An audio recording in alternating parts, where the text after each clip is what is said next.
আবার একটা ছোট্ট ব্লগ নিয়ে চলে এসেছি। তো আজকে আমরা রাজীব, আমি, ডোডো, রুমকিদি, বিট্টু আর বাপ্পাদা সবাই একসঙ্গে আরেকটা জায়গায় ঘুরতে যাচ্ছি। তো কোথায় যাচ্ছি একটু পরে জানাচ্ছি। তো বেসিক্যালি আমার একটু মন খারাপ ছিল আজকে, তো সেই কারণটাও একটু পরে বলছি। আগে চলো, আমরা সকালবেলায় বেরিয়েছি, মোটামুটি 6টা বেজে গিয়েছে। আমাদের বের হওয়ার কথা ছিল 5টার সময়, কিন্তু যে কারণে আমরা বের হতে পারিনি সেই কারণটা একটু পরে জানাচ্ছি।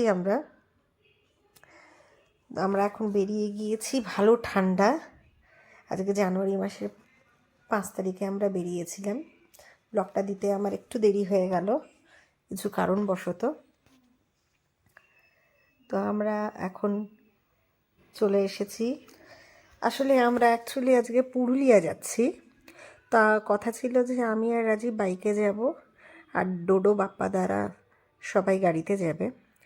তো 4:30 থেকে ড্রাইভারকে ফোন করা হচ্ছে, ড্রাইভার ফোন ধরেনি।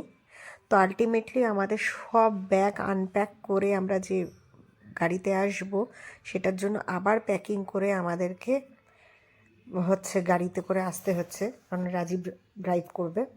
রাজীব যদি ড্রাইভ না করতো তাহলে আমাদের আজকে প্ল্যানটা অফ করতে হতো। তো সকালবেলায় খাওয়া দাওয়া করে এখান থেকে আমরা পরোটা আর চানা মশালা খেয়েছিলাম। খেয়ে তারপরে এখান থেকে আমরা আবার বেরোবো। আমরা অলরেডি বীরভূম পৌঁছে গিয়েছি। তো দুপুরের লাঞ্চটা আমরা বাইরেই করেছি, রাস্তা খুব খারাপ ছিল, তো সেই লাঞ্চের ভিডিওটা তোলা হয়নি, খুব তাড়াতাড়ি খেয়েছি। আর আমরা রানীগঞ্জ থেকে প্রচণ্ড রাস্তা খারাপ পেয়েছি। কোথায় এসছো একটু বক্তব্য দাও। দেখো, ভুল এখন আছি পুরুলিয়াতে। এখান থেকে তোমার হিল টপ হলো 60 কিলোমিটার, 60 কিলোমিটার। হ্যাঁ, তো 60 কিলোমিটার 60 মিনিট লাগবে। বিট্টু কেমন লাগছে এসে এখানে?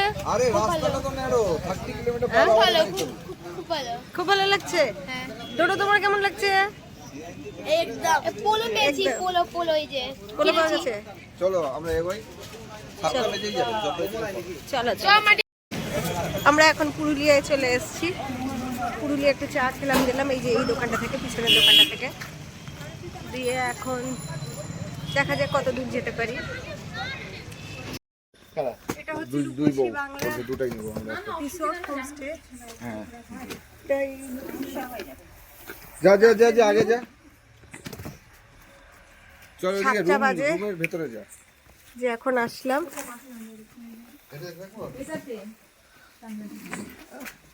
আমরা সবাই একটা রুমে নিয়েছি না, এই রুমগুলো দেখা। এই যে এইটা আমাদের রুম, এইটা আমাদের। চল এই রুমটা দেখা। এইটা আমাদের রুম গাইস। এটা হচ্ছে বাথরুম, খুবই পরিষ্কার।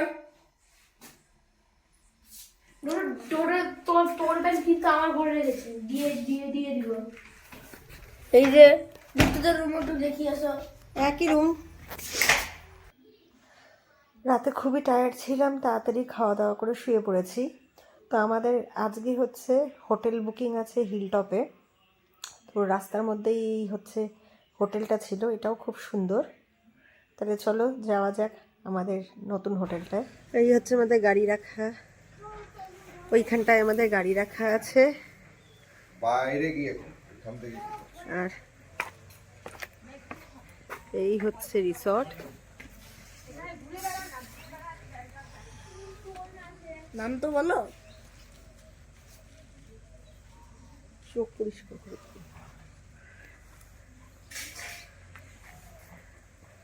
তো এই আমাদের রিসর্টের রুম দিয়ে দিয়েছে।